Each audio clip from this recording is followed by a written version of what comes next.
Hey, this is Stacia. We're going to play a training game on chess.com. So I recently assigned a chess regiment, or regimen actually, not a regiment, a regimen, to one of my students. And I told her that she must play some training games and report back to me the critical moment and what she learned from those games. And then I said I would do it too, because, I also need some practice for my chess. So I'm going to do it here. Let's go to play. We're going to do 15-10. And we're going to get going. And that student is in the profile picture, by the way. She's awesome. Her name's Suhani. She's amazing. All right, let's go. E4. All right. I'm not playing Smith Morra Gambit anymore in real games, so I guess it's okay for me to do it on my channel. All right.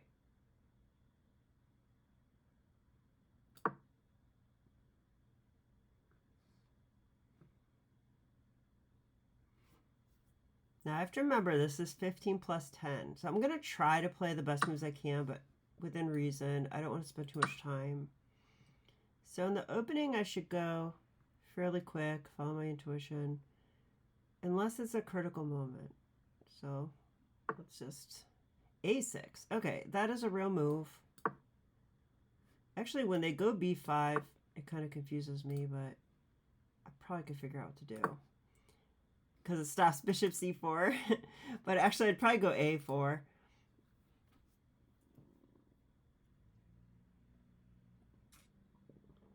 Okay, let's see what setup they go for. I mean, are they going to go... Okay, so they go for D6. Now,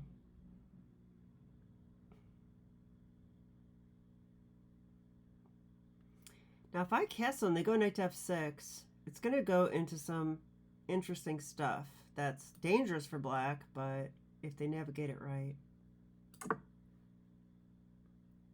I hope they do this because I'm very interested in these lines. Be nice to get it.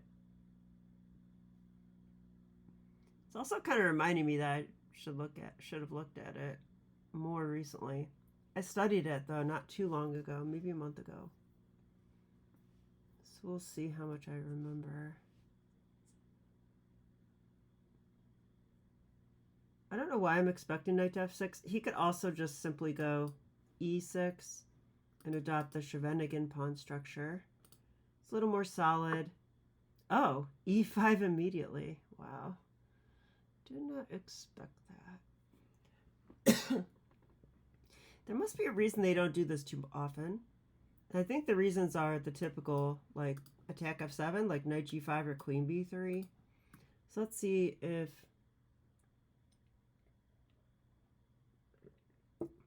Do either of those look promising? I mean, queen B3...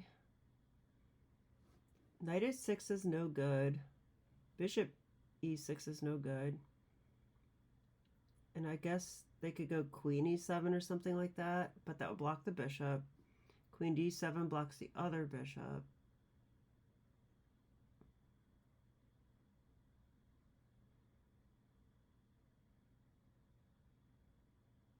Queen D7 also makes me wonder if I can go knight D5 and like threaten a fork. So queen B3, I'm definitely leaning towards that. Now, if knight G5, what would they do there? They probably can play knight H6, to be honest. Then I'll go queen B3. Then they'll move the queen. So does that tempo help or not? That's the question for that one.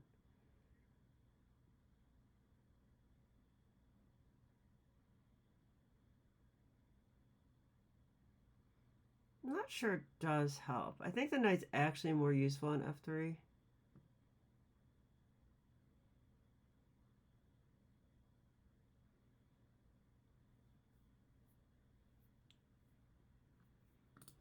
Queen B3 it is. I don't see any reason not to do this. So we're going for that. Very direct. Because here's the thing, like, in e4, e5 openings, attacking f7 is a big theme. Why? Because pawns can't go backwards. Black would like to play e6 and block the diagonal. However, they can't do that. All right, so now, I mean, there's two moves that come to mind. I mean, I have to watch out for knight a5 now. That's one thing.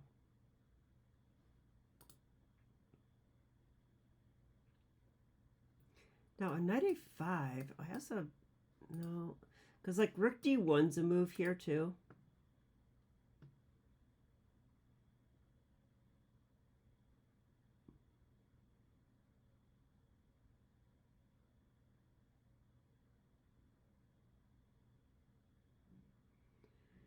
I mean, is knight a5 just going to win my bishop? That's one problem I have.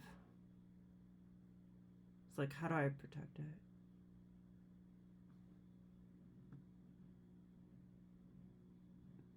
So, yeah, knight d5 is what I wanted to do. And actually, on knight a5, I even have this queen c3 thing, if I need it, which would guard the bishop, protect the knight. They could then take... I honestly think that's good for me. They're trading off one of their best pieces. Then they're left with these guys over here still. The bishop on c8. I'm really leaning towards knight d5. I think knight d5 is the move here. Threaten a fork too. Let's do it.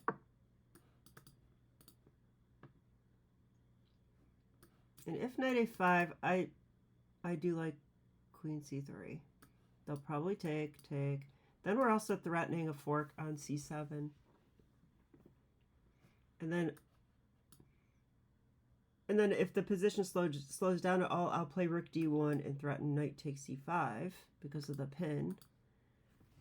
So I actually like this. I think all of this is good. Not ungood, like my coach would say. But he would say, you played the Smith Morra I Gambit, that's ungood. No, he doesn't chastise me like that. All right. Okay, knight a5 makes a lot of sense. Now, can I play like that crazy move, like knight b6 or something? I mean, I shouldn't even look at it, but I'm very tempted. They take my queen, I take their queen. They take off rook. I can't really do anything. I could save my knight. Yeah, I don't think that's the way to go here. This doesn't make sense.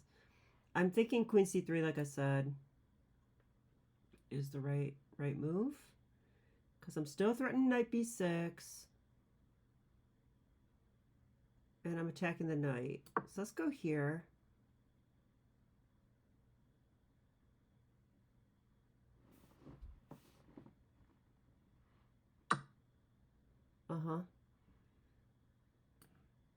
Let's take that. I like the fact that this comes with tempo. It's the main reason I like this move. So I got to deal with my threat now. And my position's looking really nice. I'm down a pawn, which I always love. And yeah, so we're going to do this, huh? Now I can do this anyway. Or I could take first and then do it. Oh, I think I have to take first. Well, I don't, but... Probably going to take first and then do it. Yeah.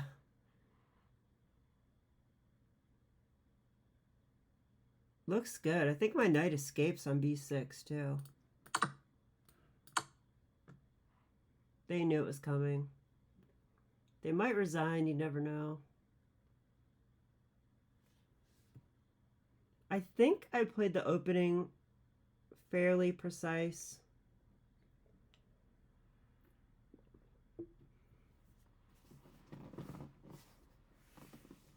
It'd be interesting to see if I was right. If queen b3, okay, they resigned. I'll say good game.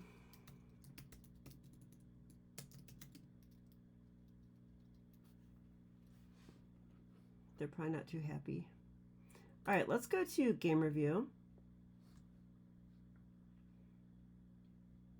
Wow, it says I played 91. That's great. Okay, so I had 1 inaccuracy. Guess what? It's probably when I sacked the pawn in the opening. Oh, it's not. It was knight d5. All right, so let's get the engine off. I want the engine off. Okay. Because what you really should do when you analyze these games, or at least the critical moment, if it's just a 15-minute game like this, like, okay, I want to at least stop at one moment and try to figure it out, and then, only then, once I have my conclusion, check with the engine, just to make sure I'm right. So, yeah, this was, so queen b3 was not best. I'm actually really curious about that. So was knight g5 best? I thought on knight g5 they go here, and then I can go queen b3, or maybe I go here even, because now they can't really do this anymore. Ooh, that could be it. That seems kind of promising. Then knight a5 is not the same thing anymore because it doesn't attack the queen on b3. So I do want to check that.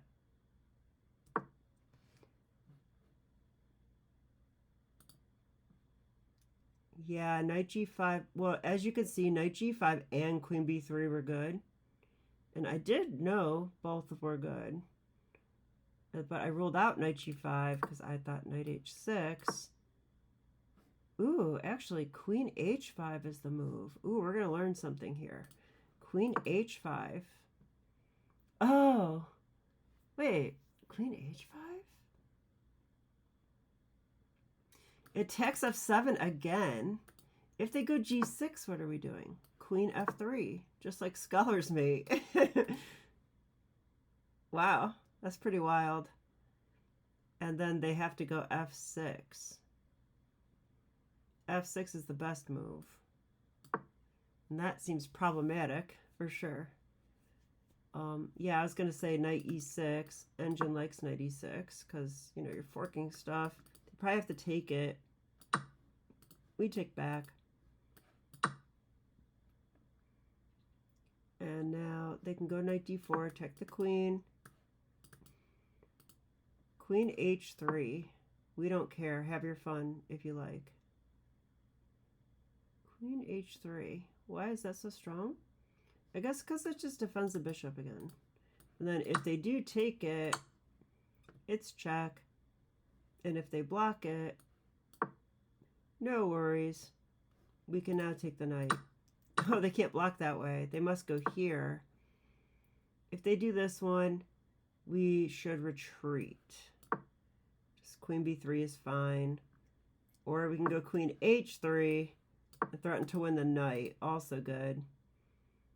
Wow. Cool stuff. So I really enjoy learning something. Queen b3. Still strong though. He found the right move, queen d7.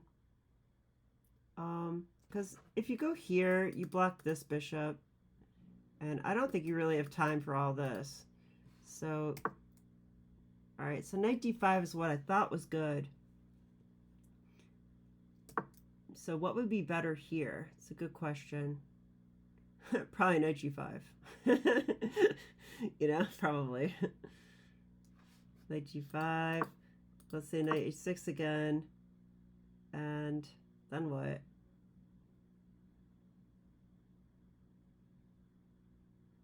Like, I'm not sure. I guess we can go here, threaten a fork. Then once again, knight a5. I mean, I'm just going into the same line from the game. This does threaten a fork, though, still. So, let's see. I didn't see anything else. Oh, bishop d5. Better. Yeah, it likes bishop d5. Oh, it likes knight d5, too. And then I saw knight g5 flashed on as well. So, yeah, all three moves are an advantage. Bishop d5. Part of it is to avoid knight a5 because when it attacks the bishop and the queen, that's a bad thing. Why is it a bad thing? Because this bishop, especially since black committed their pawn to e5 and the bishop is, you know, aiming at the king side like this, It's a very powerful piece. It's not a piece that you can trade. So since we sacrificed a pawn for initiative and attack, we cannot afford to give away that bishop without good reason. So that's why a computer even likes bishop d5, because now knight a5 doesn't have the same sting to it anymore. Like if they go knight a5 now, we don't really care. Just queen a3. You know, it doesn't do anything now. We just move our queen. So bishop d5, yeah, I like it. I do like it. The other idea behind this move too, at least that I see, is that since I want to go rook d1, rook d1 will kind of like x-ray pin the d6 pawn, and we'll have the option of grabbing the knight and taking on e5. And okay, and I look for these ideas because, yeah, it doesn't seem like a rook's going to come to c1, but yeah, we are going to move this bishop out somewhere, probably e3, and the rook will come to c1. And we'll need that in place as well for that to work, because when we do take the knight, I don't want them to take with the queen. I do want them to take with the pawn there so that we can get the knight takes e5. Anyway, it's kind of like just an idea I'm aiming for. But, okay. I guess, let's see. Queen c3, it likes. It wasn't the best move, though. What was the best move? It's giving queen c3. Oh, queen b4. Same idea. Same idea. All right, so takes. Yeah, and here, I think we just take the queen. Yeah, I also thought about knight c7 check first. I did kind of figure out that both are fine. The thing about this one is they can attack the knight, but then we still take. And I was just like, well, why am I letting their king get up in the endgame and protect the b6 square? So I didn't want to really allow that. It's probably not going to work out for them. Clearly the engine doesn't like it, because you're going to have check, and you're going to reclaim the c7 square. And by the way, the king cannot approach because the knight guards those squares. It's also a very long time before all three pieces get out of the way to win the knight. So all of that means that both moves are fine. But the cleaner one is just take the queen, like I did. So hope you guys enjoyed the game, and I'll be back with more chess. Okay, bye.